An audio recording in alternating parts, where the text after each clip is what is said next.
함께 말씀 보겠습니다. 9월 마지막 날 느헤미야 마지막 본문입니다.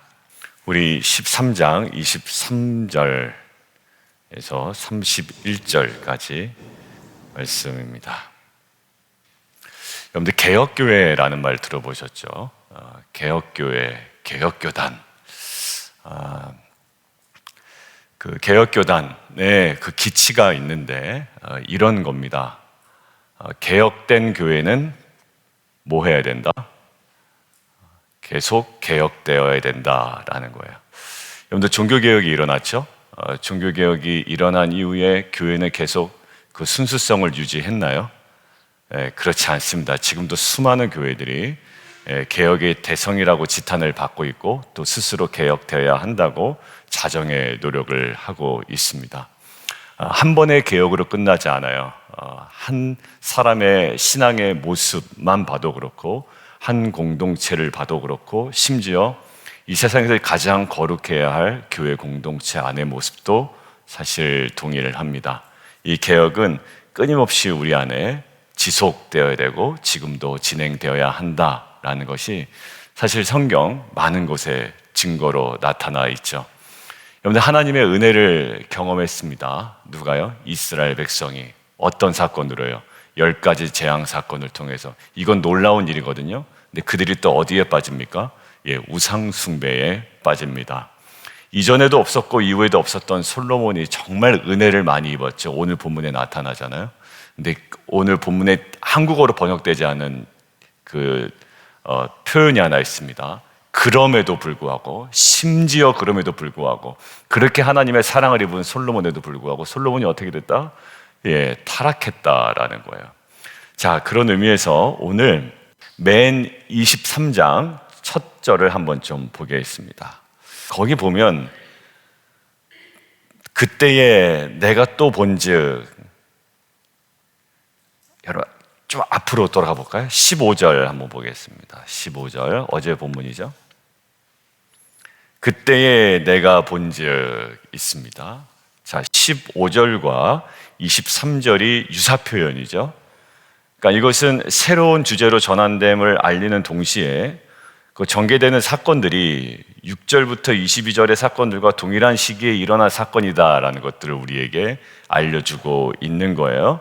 자, 근데 지금 이 표현에서 우리가 좀 주목해야 될 게 뭐냐면, 그때 내가 본즉 해당하는 이 15절과 동일한 이 표현을 통해서 학자들이 이렇게 얘기합니다. 느헤미야의 개혁이 지속되고 있음을 보여준다라는 거예요. 근데 그러고 보니까 느헤미야가요, 단순히 성벽 하나 짓고 돌아간 사람이 아니에요. 야, 우리 성벽 50일 만에 완공했다. 내 할 일은 다 마쳤다. 그리고 가벼운 마음으로 돌아가지 않았습니다. 어디에 더 심혈을 기울였죠? 오히려 성벽 공사 부분은 본문이 짧아요. 그리고 그 이후에 이 공동체를 정말 그 예배 공동체로, 온전한 공동체로 재건해 나가는 부분이 더 깁니다. 우리로 따지면 사실 그럴 거예요. 성전과 교회 건물을 동일시할 수 없는 시대이지만 그냥 우리가 간편하게 얘기한다면 그냥 예배당을 짓는 것보다 더 중요한 건요, 그 공동체를 내부적으로 온전히 세워나가는 것이 더 어렵습니다. 사실 돈이 없으면 그것도 어렵지만 사실 그것보다 더 중요한 게 있다는 거죠. 한마디로 느헤미야는 성벽 재건이라는 외적인 사역뿐만 아니라 오히려 어디예요? 그 안에 있는 불신앙적인 요소들을 다 제거하고 개혁하는 데 심혈을 기울였던 사람이에요. 자, 그런데 지금 23절과 15절을 통해서 지금 무엇을 학자들이 얘기하고 있다고요? 느헤미야의 개혁은 끊임없이 계속 지속되고 있음을 보여준다라는 거예요. 자, 그래서 오늘은 어디에 초점을 맞출 거냐면, 느헤미야가 지금 다 읽었는데요, 마치 이게 결론이 아닌 것처럼 느껴지시죠? 내일 본문 더 있는 것처럼 느껴지지 않으세요? 그만큼 개혁은 항상 미완성이다라는 거예요. 오늘 주제가요. 개혁은 항상 미완성입니다. 여러분들 어느 분이 큐티 안 하다가 큐티를 했습니다. 그렇다고 그의 삶이 영구히 정결하게 거룩하게 하나님 앞에 순종적으로 살아가나요? 아니요. 거기서도 계속 넘어지고 또 일어나고 넘어지고 일어납니다. 계속 우리의 삶은 어떻게 돼야 된다고요? 개혁되어야 됩니다. 저는 그래서 어제 사모 아내와 이제 교회에 다시 한번 올 일이 있어서 왔다가 이제 집에 가는데, 이제 이 본문도 생각이 나고 이렇게 얘기했습니다. 누가 제일 영성 있는 사람인 줄 알아? 내가 이렇게 물어봤어요. 누군데? 그래서 이제 누구를 얘기할 줄 알았겠죠. 뭐 안정호 안수 집사님이야, 뭐 현진 집사님이야, 우리 권사님이야, 뭐 이럴 줄 알았던지 뭐 모르겠어요. 근데 제 대답은 뭐였냐면, 끊임없이 훈련받고 있는 사람이 영성 있는 사람 같아. 내가 훈련받고 있지 않으면, 내가 어느 공동체에 또 깊이 속해 있지 않으면 말씀 나누는 그 공동체로부터 떨어져 나가서 내가 영성 있다라고 할 수 없을 것 같아. 왜냐하면 자꾸 어려워지더라고요. 그러니까 내가 끊임없이 훈련받고 있고, 끊임없이 교육에 참여하고 있고, 끊임없이 이 공동체 안에 그 모임에 함께하고 있고 소속되어 있고, 이것들이 나로 하여금 계속 영성 있게 하는 것 같아요. 누가 제일 화평케 하는 자의 태도를 잘 유지할까요? 지금 피스메이커 훈련 받고 있는 분이에요. 왜냐하면 훈련 지금 받고 있기 때문에 계속 거기에 초점을 맞춥니다. 본인의 말과 행동과 판단과 표정과 방식과 이것들을 계속 점검해 나간다고요. 자, 뭐 해야 된다? 개혁은 미완성이다라는 거예요. 자, 서론이 조금 길었는데요. 그러면 개혁은 미완성인데 개혁은 중단되면 안 돼요? 오늘 세 가지입니다. 그러면 어떠한 방식으로 개혁은 멈추지 않을 수 있는가, 이루어지는가라는 거예요. 첫 번째, 오늘 세 가지는 깨어있음에 대해서 얘기하려고 그러거든요. 개혁은 미완성이기 때문에 개혁은 계속 우리 안에 이루어져야 되는데, 첫 번째 깨어있음, 첫 번째는 죄에 대한 깨어있음입니다. 죄에 대한 깨어있음이에요. 여러분들 이거 무너지면요, 아무리 개혁하려고 해도 개혁 안 됩니다. 자, 오늘 본문을 보면 지금 결혼 문제를 문제 삼죠. 근데 여러분들 조금만 2년 전에 우리가 주일 본문 묵상한 것들을 기억해 보면 에스라 느헤미야를 같이 우리가 묵상했잖아요. 근데 에스라서의 말미에 어떤 내용 나왔게요? 에스라가 앞에 본문은 1차 포로기환, 에스라 뒷부분은 2차 포로기환, 느헤미야가 3차 포로기환 내용이잖아요. 자, 그러면 에스라 후반부가 2차 포로기환의 에스라 중심의 개혁 내용입니다. 에스라 중심의 개혁 내용에 어떤 내용이 있었게요? 결혼 내용이 있었습니다. 이방 여인들과 결혼한 내용이에요. 그래서 막 조사해서 쫓아내기로 결정했다, 이런 게 있습니다. 근데 지금 3차 포로기환 느헤미야 시대 때 와서 또 어떤 문제가, 또 결혼 문제가 나타나는 거예요. 개혁은 항상 뭐다? 미완성이다. 여러분들 은혜 받은 것 같지만 여러분들 개혁은 끊임없이 진행되어야 됩니다. 왜? 우리가 날마다 자기를 부인하고 날마다 새벽기도 나오고 날마다 십자가를 지고 이래야 될까요? 개혁은 항상 미완성이기 때문이에요. 우리가 주님 오실 때까지. 근데 거기서 지금 뭘까? 또 똑같은 죄를 범하고 있잖아요. 죄에 대한 깨어있음이 있어야 됩니다. 24절 보면 이방 여인을 아내로 삼았는데 무엇을 지금 거론하냐면, 아스돗 방언을 절반쯤은 하여도 유다 방언을 못하니 그 말이 각 족속의 방언이다라는 거예요. 근데 말이 왜 중요할까요? 언어는 어를 담고 있습니다. 언어는 민족의 또 정체성을 어를 담고 있죠. 여러분들 한 가지 예를 들어보면, 우리가 일본이 우리나라를 식민지 삼을 때 가장 심혈을 기울였던 부분이 뭘까요? 언어 말살 정책입니다. 그러니까 우리나라 말을 못하고 다 일본어, 이름도 다 일본 이름이래요. 여러분들 그렇게 되면 우리는 어떻게 될까요? 낙가무라 되는 겁니다. 그죠? 그냥 우리 안에 그 일본의 생각들이 들어오게 되는 거예요. 문화와 어리 들어오게 된 겁니다. 그거 지키려고 했던 거 아니에요. 그게 무엇인지를 알고, 이것이 장기적으로 봤을 때 이 민족적인 이 정체성을 상실하게 되는 단초가 될 것을 알고 깨어있는 자들이 이것에 대해서 저항했던 거 아닙니까? 자, 그러니까 25절에 굉장히 심한 행동을 하는 거예요. 책망하고 저주하고 머리털을 뽑고 막 때리고 이러는 거예요. 뭐에? 죄에 대해서 깨어있음이에요. 어디까지 일어납니까? 솔로몬 얘기까지 하는 거예요. 이거 이렇게까지 해야 돼? 라고 했는데 이들이 말 못할 예를 하나 딱 들어보는 겁니다. 그게 26절이에요. 옛적에 이스라엘 왕 솔로몬이 이 일로 범죄하지 않았느냐? 거기에요. 이 사람은 많은 나라 중에 비길 왕 없이 하나님의 사랑을 입은 자, 임에도 불구하고, 생략된 표현, 임에도 불구하고 속절없이 무너지지 않았더냐? 무엇으로? 죄에 대하여 깨어있지 못함으로 말미암아 무너졌다. 니네가 솔로몬보다 더 나아? 이렇게 얘기하는 거야. 니네가 진짜 솔로몬보다 더 나아? 그는 하나님의 사랑을 이렇게 받은 자도 이렇게 속절없이 무너지는데 죄에 대하여 깨어있어야 돼 라는 거야.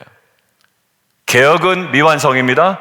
그런데 그 개혁을 계속 이뤄나가기 위하여 첫 번째 깨어있음, 죄에 대한 깨어있음이에요. 두 번째요, 30절 읽겠습니다. 30절, 29절 30절 함께 읽죠. 시작. 내 하나님이여, 그들이 제사장의 직분을 더럽히고 제사장의 직분과 레위 사람에 대한 직분을 어겼사오니 그들을 기억하옵소서. 내가 이와 같이 그들에게 이방 사람을 떠나게 하여 그들을 깨끗하게 하고 또 제사장과 레위 사람의 반열을 세워 각각 자기의 일을 맡게 하고. 오케이, 거기 지금 어떤 느낌이 옵니까? 지금 개혁을 추진하고 있잖아요. 근데 죄에 대해 깨어있음에 대해서 한번 확 경각심을 이렇게 세우고, 두 번째, 사명에 깨어 있어야 됩니다. 진정한 개혁은요, 늘 사명에 깨어 있어야 돼요. 엉뚱한 짓 하면 안 된단 말이에요. 누가? 레위 사람들이, 제사장 사람들이, 제사장들이. 지금 제사장의 직분을 더럽혔다라는 거 아닙니까? 단순히 더럽혔으니 그냥 더럽힌 거 알고 있으면 됩니까? 아니죠. 그의 직분과 레위 사람들의 언약을 어겼사오니 이제 어떻게? 그들에게 이방 사람을 떠나게 하는 것뿐만 아니라 깨끗하게 하고 제사장과 레위 사람들의 반열을 세워 순번을 세워서 각각 자기의 일을 맡게 했다라는 거예요. 그러니까 진정한 개혁은 사명에 깨어 있는 겁니다. 항상 죄만 회개하다가 끝나면 어떻게 해요? 이제 어떻게 해요? 더 그 부르심을 향해, 사명을 향해 나아가야 되죠. 제가 새벽에 기도하다가 저희 자녀들 기도 제목을 이제 받아서 기록하고 이제 기도하고 있는데, 기도하다가 제 마음에 지난주에 드는 기도 제목이 있었어요. 제가 잠깐만 볼게요. 그래서 그 밑에다 뭐라고 써놨냐면, 근데 요 말씀 정리하다 그 생각이 나더라고요. 하나님, 우리 자녀들이 날마다 문제를 직면하고 문제를 해결하는 방식에서 벗어나게 해주십시오. 항상 진보는 없고 겨우 현상 복귀하는 사사시대를 살지 않도록 해주십시오. 우리 자녀들이 이제는 문제를 해결하는 방식이 아니라 더 근원적으로 하나님의 궁극적인 비전을 이뤄내는 삶을 살게 하여 주옵소서. 이렇게 기도문을 써놨거든요. 근데 이게 어떤 의미냐면, 지금 보세요. 죄 짓고 죄에 대해서 깨닫고 회개하고, 죄 짓고 죄에 대해서 깨닫고 회개하고, 이거 무한 반복이 아니라 지금 어디에요? 사명에 깨어 있는 거예요. 사명에. 저와 여러분이 사명에 깨어 있으므로 미완성의 개혁을 날마다 이뤄내는 귀한 공동체 되기를 주님의 이름으로 축원합니다. 세 번째예요. 29절과 30절과 31절에 여러분들 좀 표시를 해놓으면 좋겠는데, 기억하옵소서. 그리고 31절에 나를 기억하사.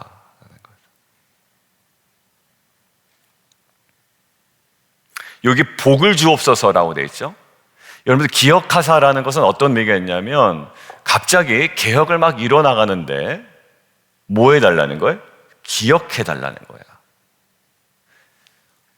언약을 어긴 그들을 기억하시고, 하나님 이렇게 하고 있는 나를 기억해달라는 거예요. 결국 개혁의 완성은 어디에 있다? 하나님의 주권과 은혜 속에 있다라는 거예요. 그러니까 죄에 대한 경각심, 깨어있음, 그리고 사명에 대한 깨어있음, 이것이 우리 주도로 이루어질 수 없음을, 그것으로 완성될 수 없음을 알아요. 자, 세 번째, 은혜에 대한 깨어있음이에요. 결국은 이 은혜에 대해 깨어있지 않으면, 피스메이커에서도 얘기했지만, 오히려 죄에 대해서 깨어있고 사명에 대해 깨어있었던 그 순간적인 내 모습이 그렇지 않은 다른 사람들을 향하여 오히려 큰 도구로 작용하는 경우가 있단 말이죠. 근데 지금 항상 무엇을 견지합니까? 이 개혁의 완성은 하나님의 은혜입니다 라고 은혜에 대한 깨어있음이 있죠. 이 균형이 있는 사람들 한번 생각해 보실래요? 항상 자신의 죄에 대하여 깨어있고 사명에 대하여 깨어있고, 그렇지만 이 모든 것들의 완성은 하나님의 은혜로만 이어집니다 라는 은혜에 대하여 깨어있는 사람을 한번 생각해 보십시오. 얼마나 편안하고 안심이 되겠으며 그 안에 안정감이 느껴지겠어요. 결론이에요. 31절 복입니다. 이게 토브라는 단어와 접속사가 연결된 단어입니다. 그러니까 선함을 위하여, 약간 이런 뜻이에요, 이 복이라는 단어가. 그러니까 결국 무슨 선이에요? 하나님의 선이 아니면 사실 어렵습니다. 그리고 이 우리의 항상 끝나지 않는 이 개혁은, 불완전한 개혁은 하나님의 선으로만 가능합니다라는 거예요. 그러고 보니 우리의 불완전한 이 구원은 받았지만 불완전한 삶은 무엇으로만 가능한가요? 예수 그리스도의 다시 오심으로만 가능하죠. 이 불완전함을 아는 자는 더욱 완전함으로 나아갈 수 있습니다. 무엇을 통하여? 은혜를 힘입어. 아이러니하죠?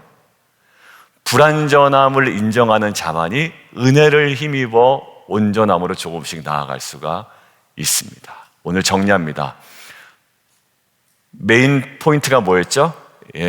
우리의 삶은 끊임없이 개혁되어야 된다. 그리고 우리의 개혁은 항상 미완성이다.